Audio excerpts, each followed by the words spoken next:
Kalau ditanya siapa sebenarnya lebih capek antara laki-laki atau perempuan, jujur aja, yang paling capek itu justru laki-laki.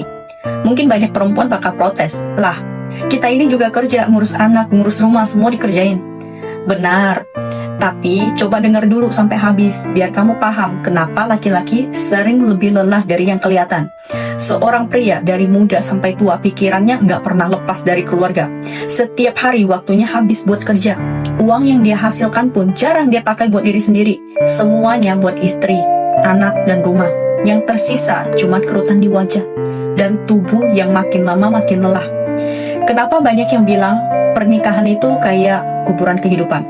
Karena bagi laki-laki, gimana pun dia tetap salah di mata orang. Kalau wajahnya terlalu ganteng, dibilang genit. Kalau kurang menarik, dianggap nggak laku. Kalau gajinya pas-pasan, dibilang nggak becus. Kalau gajinya besar, malah dicurigai punya mainan lain di luar rumah. Akhirnya dia bingung, hidup ini harus dijalani seperti apa. Waktu muda, dia berjuang buat istri dan anak. Udah tua, masih harus mikirin masa depan anak-anaknya. Kayak hidupnya cuma buat orang lain, bukan buat dirinya sendiri. Coba lihat kenyataan. Kalau keluarga hidupnya susah, yang disalahin siapa? Bukan istrinya, tapi suaminya. Kurang usaha, nggak punya kemampuan, nggak tanggung jawab. Padahal dia mungkin udah jungkir balik tiap hari. Kalau seorang wanita ninggalin suaminya yang miskin, orang bakal bilang itu wajar. Tapi kalau laki-laki miskin pengen mempertahankan istrinya, orang bakal nanya, emang kamu siapa? Giliran dia sukses, punya uang, dan pengen bahagia lagi, langsung dibilang nggak setia. Kita sering teriak kesetaraan gender, tapi coba lihat kenyataannya.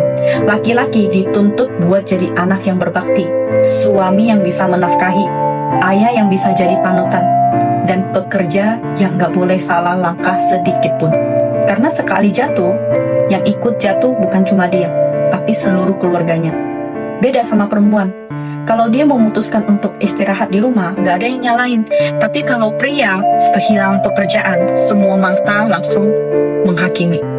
Makanya, banyak pria sekarang pulang kerja bukan langsung ke rumah. Mereka duduk dulu di kendaraan, merokok, diam. Karena cuma di situ dia bisa jadi dirinya sendiri, tanpa harus jadi ayah, suami, atau anak. Begitu pintu rumah dibuka, dia langsung kembali jadi sosok yang semua orang bergantung padanya. Tapi nggak ada satupun tempat buat dia bersandar. Jadi buat para istri, kurangin sedikit keluhan, tambah sedikit pengertian. Dia mungkin nggak selalu romantis, tapi dia capek bukan karena nggak cinta, melainkan karena terlalu banyak menanggung semuanya sendirian. Berilah dia sedikit perhatian dan dukungan. Jangan sampai orang yang diam-diam berjuang untuk kamu akhirnya mati rasa dan berhenti peduli.